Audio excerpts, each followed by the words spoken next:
Portion ng panayam ho natin kay Madam Christine Joy Soriano ng bayan po mga kaibigan ng Kalasyaw regarding ho dyan sa kalagayan po nila ngayon. Ano?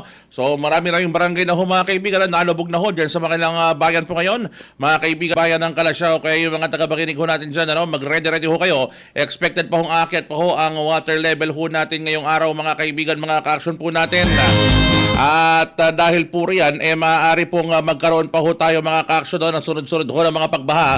O medyo magtatagal pa ho mga kaibigan, mga ka-action itong pagbaha po sa atin dahil nga po dito sa bagay ho na ito. No?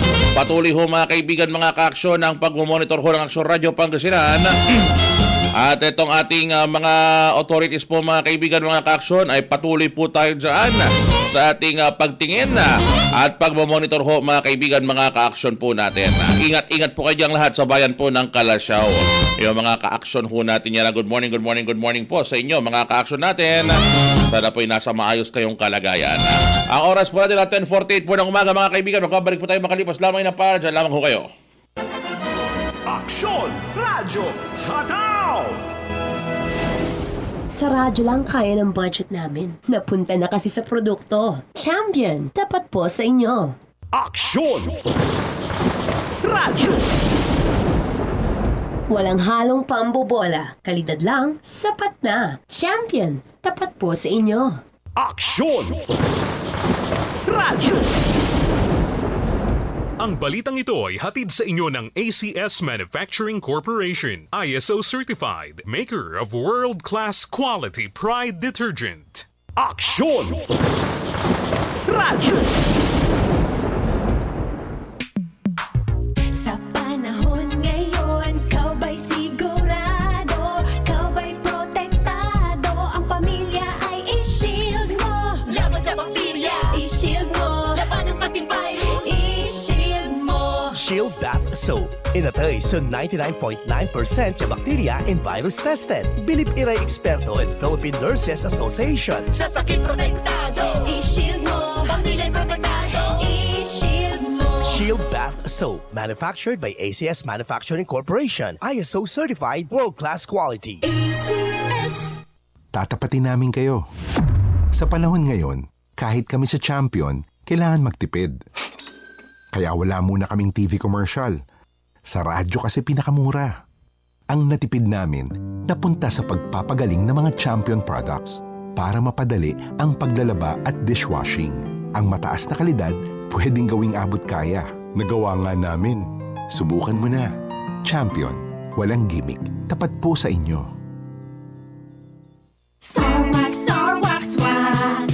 Star Wax, Star Wax, Wax. Always remember, sa paglinis, pakintabin ang sahig. Mrs. Star Wax, Wax. Kitang na to the max. Star Wax. Ayaso #1 na floor wax. Walay waterproof formula. Ang gana na danuman, umpawil sukintab na sahig. Star Wax, Wax. Kitang na to the max, max, max. Star Wax Floor Wax. Manufactured by ACS Manufacturing Corporation. ISO certified world-class quality. ACS. Si Mommy at si Washing Machine believe sa Pride Washing Machine Detergent. Hello, Washi! Hello, Mommy! Laundry day na naman! Ready ka na sa mancha, chocolate, putik, libag? Kaya yan ang Pride Washing Machine Detergent. May triple stain-away formula. Tanggal ang makapit, madikit, at malupit na dumit mancha. Easy ang labada. Mula noon hanggang ngayon! All you need is pride. All you need is pride. Pride Detergent, manufactured by ACS Manufacturing Corporation. ISO certified, world-class quality. ACS. Pananakit ng katawan, sila ang magpapatunay kung gaano kaepektibo ang SED Liniment Oil. Masakit na katawan ko, yung likod ko, papapahirang ko yung likod ko. Konting massage lang naman na ganyan eh. Ayun, nawawala. Maitulog ko lang yan, wala na. Sarap ng ulo. Masarap ng tulog ko, sir. Subukan nila at nang maranayan nila na ang SED Liniment Oil ay mahusay. Tanyata Rivera Salamero ng South Poblacion, Gabaldon, Nueva Ecija. SED Liniment Oil. Gawa ng SED Marketing. Patuloy kang nakikinig sa palatuntunan. Aksyon Radyo Hataw! Kang nakikinig sa palatuntunan. Alright mga kaibigan, action tayo po ay nagbabalik sa ating programa sa Radyo Hata. Kasama niyo pa rin po sa celebration at sa ating Master Control, Action Kenneth Villanueva. Tuloy-tuloy po tayo mga ka-action ho natin ha. Eto si Madam Mary de Guzman Conte. Good morning Sir Ikam. Sabi niya good morning din po sa inyo Madam ha. And of course dito kay Sir Salvador Canciro, Sir may biyahe pa ba Baguio? Yes po, meron pong biyahe pa Baguio ngayon no. Yan po sa may yung limang yung liner po na may panalo, ayan ha. Yung Victorious, yan ang pangalan ng liner. Victorious liner, yan may pabagyo ho riyan ha. Pero ang problema sir, ang problema po dito yung kalsada ho papunta po riyan baha ha. Dito po sa may Mayombo Road mga ka-action, nako bawal na ho ang mga light vehicles katulad ng NMAX natin. Kaya yung mga ka-action ho natin yan, Sir Salvador, dalawa lang yan. Either kumuha ka ng SUV na malaki-laki, ano? Or ikaw ay magtampisaw dyan, maglakad ka, sir. Yan po ang daan para makapunta riyan. Pero may biyahe po ngayon, ha? Pero check natin itong ibang mga may given na mga ka-action po natin, ha? Mga tagapakinig ho natin, ha? Ito hong ating mga viewers at itong mga listeners natin. Diyan sa bayan pa rin ng Kalasyaw po mga kaibigan. Nangangamusta ho itong mga tagapakinig ho natin dyan. Wala akong problema. Ingat-ingat po kayo dyan mga ka-action po natin. Sa tuloy di kasi may volleyball. Kwanto may manduring si katayo dyan. yung sa Kalasyaw Mayor's Cup ba yun? O basta yun, yung volleyball o basketball, liga dyan ha. Ang problema ho natin mga kaibigan, paano ka makakapunta sa bayan? Baha ka, di ba? Huwag ko niya na hong ipilit mga kaibigan, mga ka-action po natin, no? Okay, ito naman ho, sa ating karagdagan po ho, mga balita po natin. Pilipino, sabi, yes, Pilipino, nanonood sa YouTube ha, Pilipino, sabi. Okay, ito ho, mga kaibigan, mga ka-action, at tuloy-tuloy po tayo sa ating mga text message po rito. At sa ating text message, sabi ho rito, good morning, Action Ikam. Itanong ko lang po, if possible po ba ngayon ang Top Walk Road dito sa Dagupan City? Yes po, possible pa rin ho siya. Paano po magpunta ng Binloc ngayon, Action Ikam? Sabi, iwasan nyo ho yung A.B. Fernandez West dahil baha na rin po dyan sa lugar ho na yan ngayon. Wag na kayong dadaan sa may Babaliwan area unless kung mataas talaga yung sakyan po ninyo, mga kaibigan, mga ka-action ho natin. Ano? Pero kung kayo po ay dadaan po riyan, mga ka-action, kung buo kayo ng Buruan Binloc, dalawa lang ho yan. Mas mainam po punta ho kayo ng Kwan.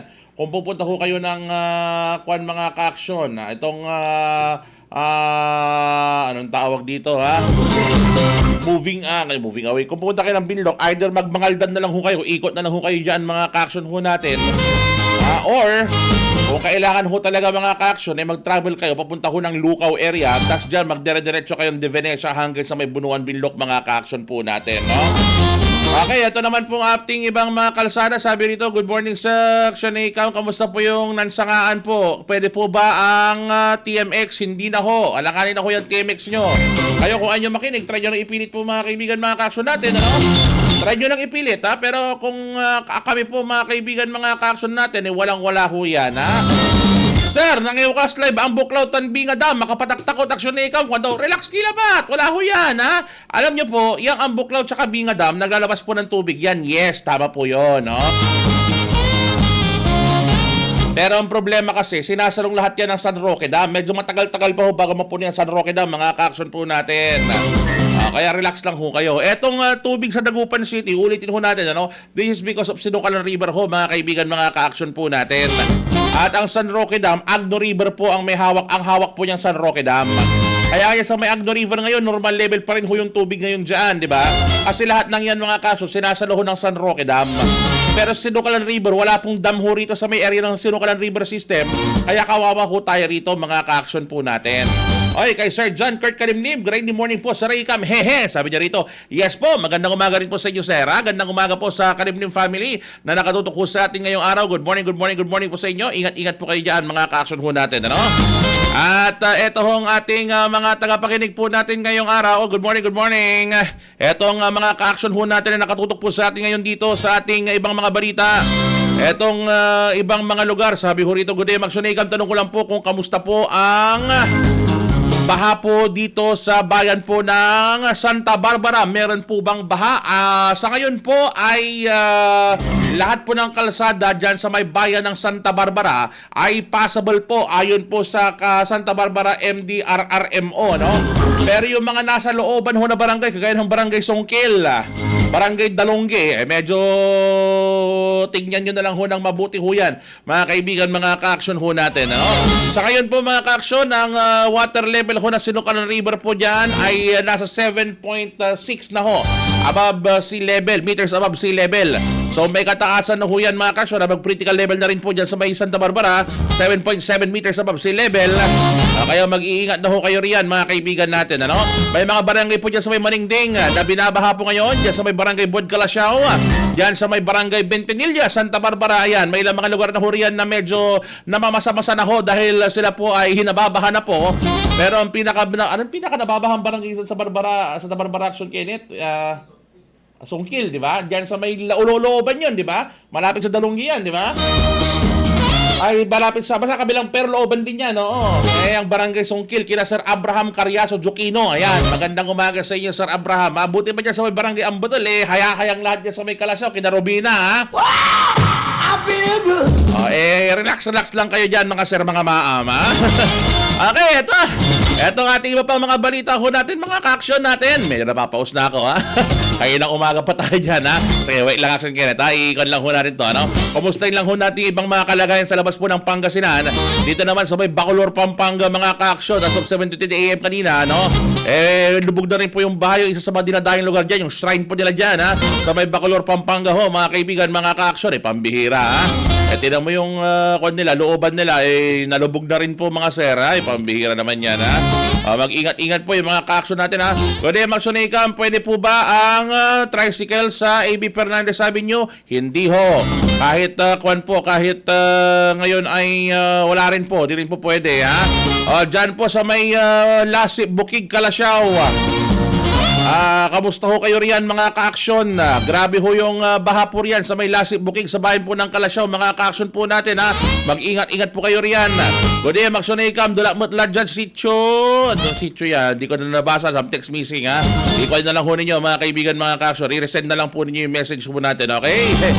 Ito naman po sa ating karagdagan po mga bilang po rito, no? Ito ang ating ilang mga ulat ho, mga kaibigan, mga ka-action. Sabi ho rito ng mga text messages natin. Good day, Mr. Sionecam. Itanong ko lang po kung hanggang kailan po kaya itong baha po na ito, TY po. Wala pa kung sinasabi ho hanggang kailan dahil tuloy-tuloy po yung pagbabaho ng tubig dito, no? Medyo matagal po ito. Lalo po at marami hong ulan na bumubuhos galing po sa kabundukan, okay?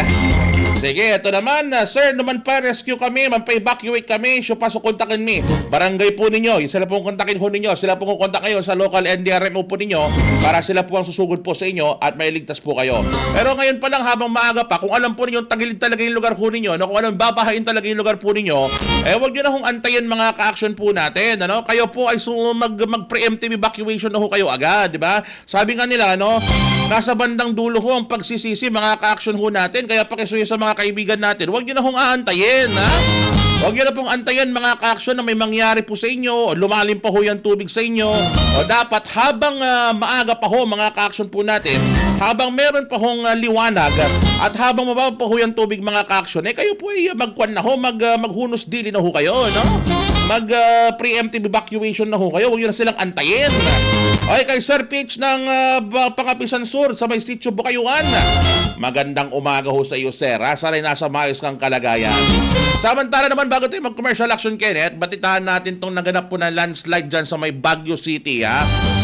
Nakakalungkot po, mga kaibigan, dahil sa latest ho natin, 7 sa 13 mga lugar po riyan, mga kaibigan, ang na-recover na ho, ano? Ang nakakalungkot dyan, 4 na ho ang namatay.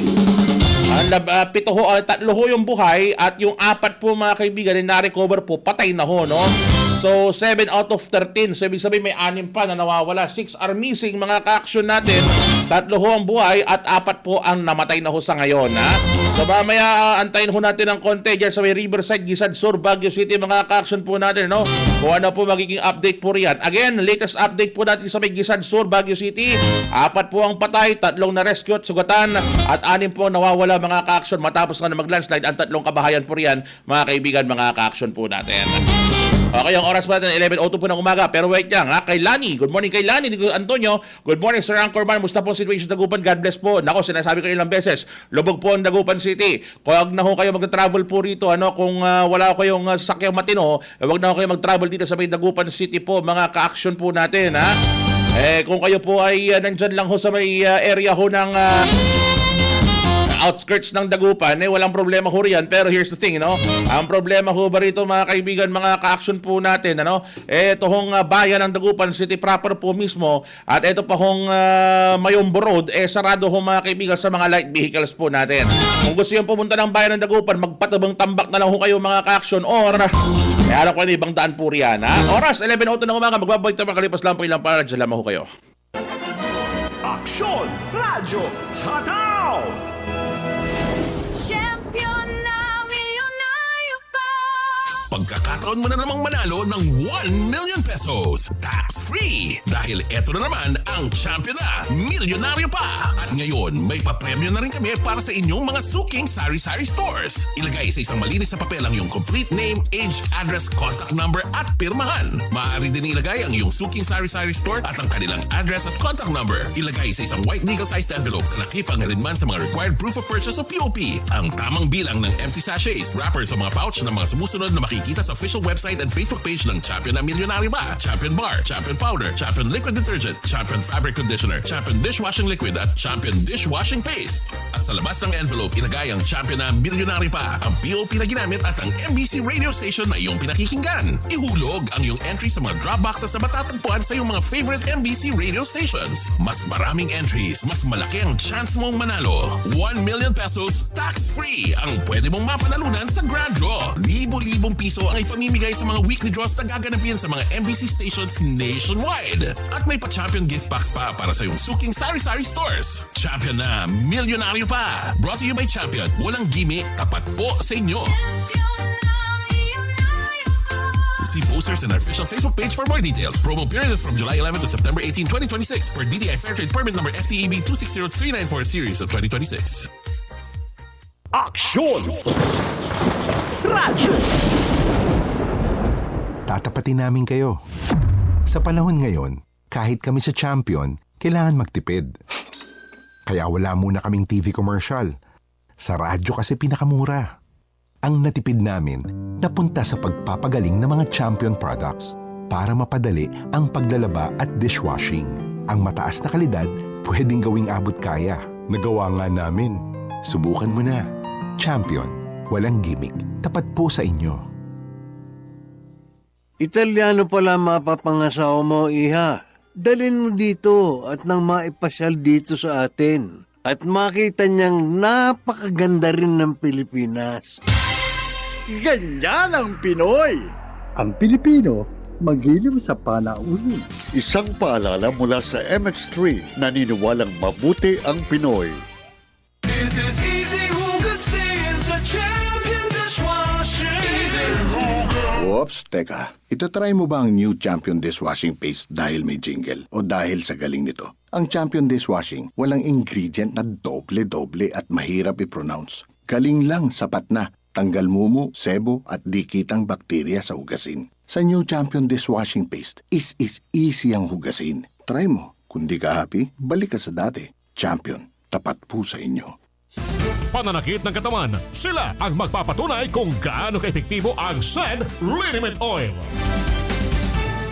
Masakit na katawan ko, yung likod ko, papapahirang ko yung likod ko. Konting massage lang naman na ganyan eh. Ayun, nawawala. Maitulog ko lang yan, wala na. At ng ulo. Masarap ng tulog ko, sir. Subukan nila at nang maranayan nila na ang Sen Liniment Oil ay mahusay. Tanyata Rivera Salamero ng South Poblacion, Gabaldon, Nueva Ecija. Sen Liniment Oil. Gawa ng Sen Marketing. Patuloy kang nakikinig sa palatuntunang Aksyon! Radyo Hataw! Alright mga kaibigan, magsyon tayo po nagbabalik sa ating programa Aksyon Radyo Hataw. Kasama niyo pa rin po ang Suring Observasyon at sa ating Master Control. Nariyan po Aksyon Kenneth Villanueva. Ito, may paalala ho tayo mga kaibigan galing po sa Bolinao Tourism Office. Sarado pa rin yung beach ng Bolinao ngayon. At ito hong Bolinao Falls, sarado pa rin ho mga ka-action natin. Yung mga dadayan ng Bolinao, pass muna mga kaibigan mga action. Patapusin nyo muna yung tag-ulan. Okay, ito naman po sa iba mga balita ho natin mga kaibigan mga ka-action po natin. Tuloy-tuloy pa rin po tayo sa ating pag-monitor po rito. At ang ating latest na monitoring po mga kaibigan mga ka-action, tungkol pa rin ho sa baha. Ilang mga lugar pa rin ho mga kaibigan mga ka-action ang minomonitor po natin dyan. sa iba't ibang bahagi po ng ating bansa. Ito, latest na balita ho mga kaibigan, galing po sa Philippine National Police data. 15 na ho na paulat po nasawi sa sama ng panahon, epekto ng habagat at ng huling mga bagyo. Yan ay ayon po sa report ho ng PNP mga kaibigan, mga kaaksyon. Wala po tayong breakdown po riyan mga kaibigan, mga aksyon, pero yan po ang latest po mga kaibigan, mga kaaksyon. Magmula tumama po yung mga pagulan po sa atin. Sa atin naman po ang ibang mga reports po mga kaibigan, mga kaaksyon ho natin. May mga canceled po na trips mga kaibigan, mga kaaksyon. Halimbawa na lang po dyan sa may mga pier. O baka kayo po may balak kung mag-pier mga kaibigan. Sarado ho lahat ng pier ngayon mga kaaksyon po natin. Bawal po muna mga kaaksyon. Pakisuyo, mag-ingat-ingat po kayo, no? Alright, at sa iba pang mga reports ho natin mga kaibigan ho natin. Patuloy po tayong nag-monitor po dito sa mga reports po galing po sa labas ng ating himpilan. Binavalidate din ho natin mga kaaksyon itong mga ulat po na ito. At ito hong ating mga ulat ho mga kaibigan, mga kaaksyon. Puro na lang baha. Nagtatanong din ng tubig sa atin. Sabi ng isa, sabi ito, may comment dito kay Bro Saldi. Good morning po, idol. Sabi na kung yung tawaging idol, sir na lang, kuya na lang, gano'n na lang. Pogi, gano'n na lang, mas na-appreciate ko yan. Anyway, kay Bro Saldi, magandang umaga sa iyo, sir. Sana po'y maayos ang kalagayan mo. Batiin ko rin ang maksyong umaga si Sir Rolly Joquino, Marcelo Alex Hora, Rowena de la Cruz Ordoña, Florence Aguilar, Madam Vivian Larte, maksyong umaga po sa inyo. Ingat-ingat po kayo dyan mga sir, mga maama. Kayo po ay nasa maayos pong kalagayan dapat po riyan. Okay, sige, tingnan ho natin to. Kay Albert Valenzuela, hello, sabi niya rito. Hello din po sa inyo. Kamusta po kayo dyan? Maraming salamat po sa inyong pagtutok sa ating programa. Nagtitest tayo ng YouTube din po ngayon. Tinetest din ho natin ng YouTube live po natin. Kayo mga tagapakinig ho natin dyan. Ako, kung kayo po may YouTube ho mga kaibigan, mga action, pwede nyo kaming isubscribe po riyan. Follow po kayo dyan mga ka-action natin. Okay? Sige, sa atin pong mga balita ho natin ngayong araw mga ka-action. Dalawang kontraktor ho mga kaibigan na kumanta ho sa ombudsman. Sino kayang kinanta ho ng mga to mga kaibigan? Eto po mga ka-action sa atin pong report. Umabot sa 32 na maanumalyang flood control project sa Baluarte. Senate Minority Leader Alan Peter Cayetano sa Taguig City ang sinisiyasat na ng Office of the Ombudsman. Yan ay ayon kay Senator Ping Lacson. Sinabi ni Lacson na sa 6 daw na kontraktor na nangakong testigo sa flood scam, 2 lang daw ang tumuloy sa tanggapan ng Ombudsman para magsumite ng kanilang affidavit. Dahil umatras daw ang pang-apat na testigo, sinabi ni Lacson na kasama raw sila sa pakakasuhan ng plunder. Ilan sa mga tinukoy ni Lacson ng mga contractors sa Taguig Flood Control Project ay ang mag-asawang Diskaya, Top Notch Catalyst Builders at iba pa. Ayan. Dagdag pa, yung iba raw doon, 4 na beses daw ginamit yung litrato sa proyekto para lamang makapag-report ng iba't ibang mga ulat. Ang mga proyektong ino ay kay Lacson ay pirondohan daw ng insertions ni Cayetano sa GAA. Anya, itong 2025 GAA pa lamang daw ang nabubusising nila, kaya inaasahan daw na mas malaki raw ang bilang kapag nasuyod na raw nila ang mga nakaraang GAA, lalo ng panahon dating Pangulong Rodrigo Duterte umano, na kung saan karamihan umano sa mga proyekting ito ay kanila umanong nahakot. Ay pambihira na loko na. Anyway, tinan nyo na lang yan mga kaibigan. Abangan na natin gawing pagsisiyasat po riyan mga kaibigan, mga ka-action po natin para po updated kayo dyan sa mga nangyayari po dyan sa may Baluarte ni Cayetano. Alam po rin ngayon, trending ho mga kaibigan ay ang tinatawag po natin na kuwana na anong tawag dito? Yung anong tawag dyan? Marikina River ho mga kaibigan, mga ka-action po natin. Ang ganda-ganda ho ng pagkakagawa po mga kaibigan, mga ka-action mantakin nyo nga naman po mga kaibigan, mga ka-action po natin. Yan pong Marikina River ho ay talagang napakaswabe ho mga kaibigan, mga ka-action ng pagkakagawa ho ng drainage system po ngayon dyan, di ba? So, kaya ang nangyari ho mga kaibigan, mga ka-action ito hong mga ka-action ho natin dyan talagang very good po sila ngayon dyan sa area ho na yan. Abay, mantakin nyo ho mga kaibigan, mga ka-action po natin ang ganda ng daloy ho ng tubig, walang binabahar sa Marikina dahil hindi umano tinipid yung flood control dyan. Sana all. Pero ito ang alam po ninyo mga kaibigan, ito research po ito. Ako ulitin ko, wala akong pakialam sa politika ho ninyo dito sa Pangasinan. Ito po pure research lamang ho itong akin. At ito po ay galing po mismo sa mga dokumento po mga kaibigan, mga ka-action po natin. Alam nyo ho ba na ang lalawigan ng Pangasinan ay ika-4 po yan mga kaibigan sa may pinakamaraming flood control project sa buong Pilipinas. Ulitin po natin mga kaibigan ha, ika-4 po ang Pilipinas, number 4 po ang Pilipinas mga kaibigan ha, sa may pinakamaraming flood control projects po dito sa Pilipinas ho mga kaibigan, mga ka-action po namin. Imagine nyo no, napakaraming flood control projects po sa atin dito. Yan po mga ka-action ho natin no. Napakarami ho mga kaibigan flood control project. Pero ang tanong ng mga tao, bakit ganito pa rin? Bahala na kayo dyan, ha? Sinasabi ko lang ang ayon sa ating research po, mga kaibigan, mga ka-action po natin, ano? Anyway, so sunod na mga pagkakataon, ikuha natin yung source po natin dyan, ano? Pero wala tayong sapat na oras kasi eto po mga ka-action, ano? Meron pong, anong tawag dito, ha? Press conference ang palasyo ho ng Malacanang, mga ka-action po natin, at very urgent po itong press conference na ito. Pakinggan natin si Tita Claire Castro, ha? Regarding nga po sa press con ho na yan, mga ka-action. Okay, so magpapaalam na ho muna ako, pakinggan itong press conference mula sa palasyo ng Malacanang. Thank you very much po mga kaibigan, mga ka-action. Ladies and gentlemen, the Palace Press Officer Undersecretary Claire Castro. Magandang araw Malacanang Press Corps. Pangulong Ferdinand R. Marcos Jr. at ang buong puwersa ng pamahalaan patuloy na nakabantay sa sama ng panahon dulot ng pinagsamang habagat, Tropical Storm Luis at Bagyong Maymay. Kaninang umaga, pinangunahan ni Pangulong Marcos Jr. ang situation briefing kasama ang lahat ng ahensya na nakabantay sa kaligtasan ng taumbayan sa mga apektadong lugar. Ipinag-utos din ng Pangulo na agad na tiyaking na abot ang lahat ng mga apektadong residente, lalong-lalo na sa malalayong lugar. Siniguro rin ng Pangulo na mabigyan ng tulong ang lahat ng mga apektado, kabilang na yung mga residenteng nakabalik sa kani-kanilang tahanan mula sa mga evacuation centers. Sa datos ng National Disaster Risk Reduction and Management Council o NDRRMC, umabot sa 39.37 million pesos ang kabuuang tulong na ibinigay ng Department of Social Welfare and Development sa pangunguna ni Secretary Rex Gatchalian. Kasama ang iba't ibang lokal na pamahalaan sa mga apektadong lugar.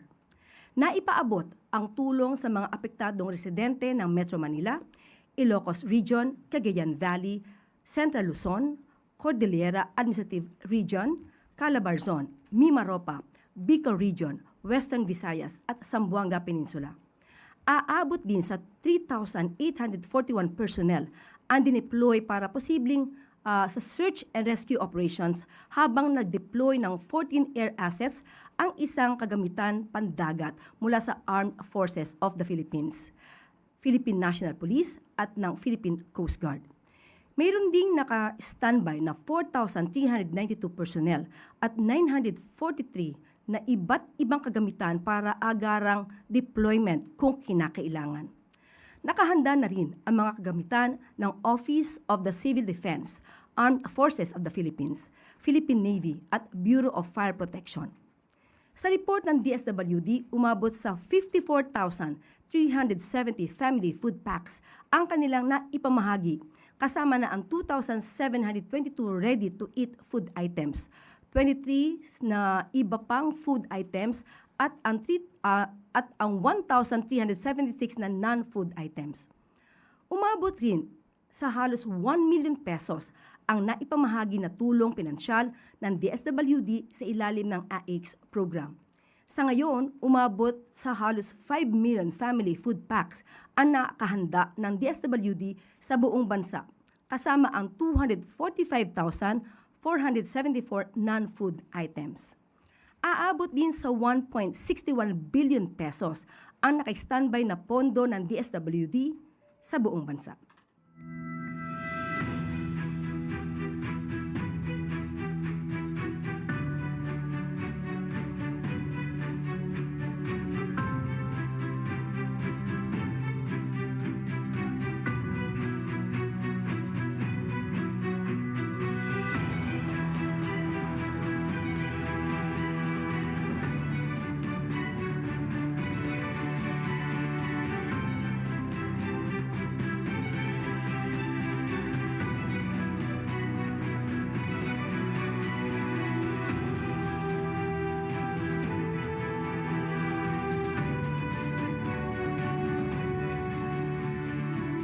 Alinsunod sa utos ni Pangulong Ferdinand R. Marcos Jr. na bawasan ang pasani ng ating mga kababayan dulot ng pagbaha, kahapon ay nag-inspeksyon si DPWH Secretary Vince Dizon sa Las Piñas upang alamin ang kalagayan ng komunidad at flood control initiatives ng ahensya.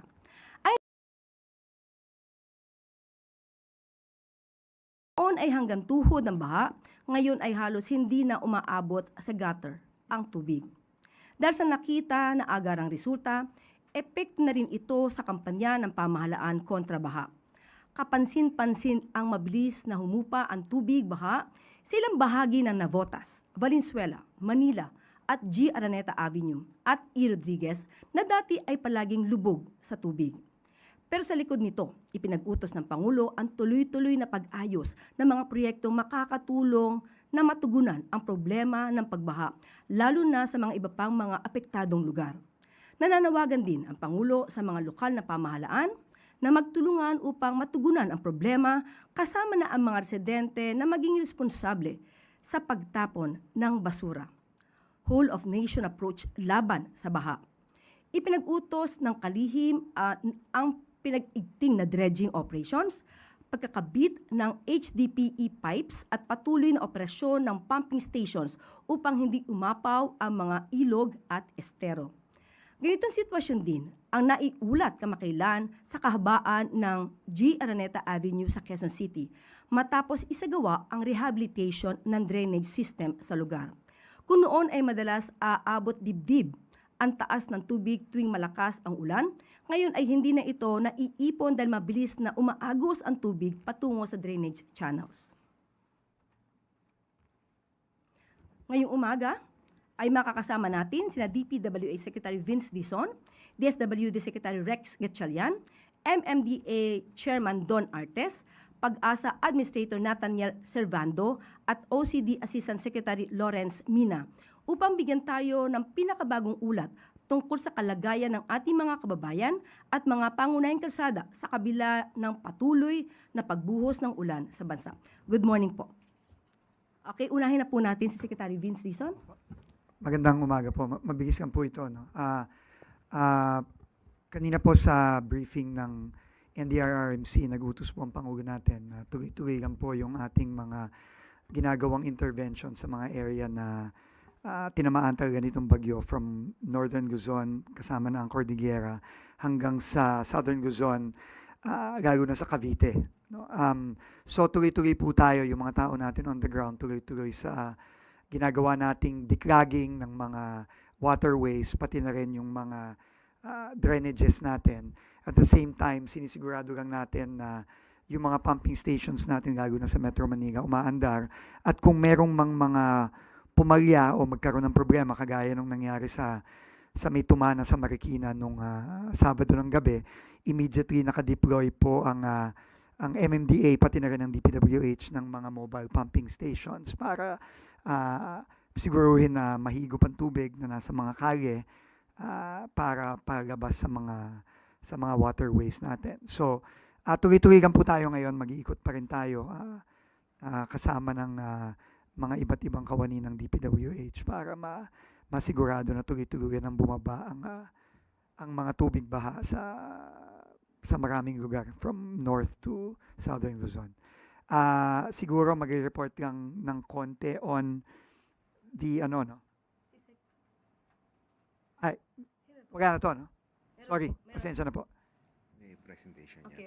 No, very quick lang. So, nasabi nga, na-report kanina, alam nyo naman, simula nitong late last year hanggang ngayon, marami tayong mga sinimulan na mga intervention sa iba't ibang areas sa Metro Manila at sa iba pang mga lugar, kasama na yung Oplan Kontrabaha na ginaunch ng ating Pangulo.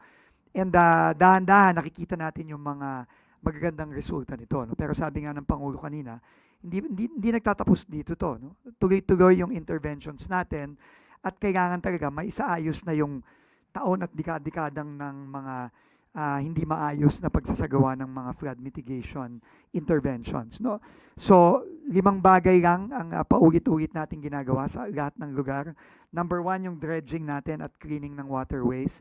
Number 2, kagaya ng ginawa natin sa G. Araneta, yung pagpapalaki natin ng mga drainage pipes, dinodobre, tinitriple natin yan at makabago ng mga pipes ang ginagamit natin, yung tinatawag nga nilang HDPE, kung saan tatagal at mas mabilis ang agos ng tubig.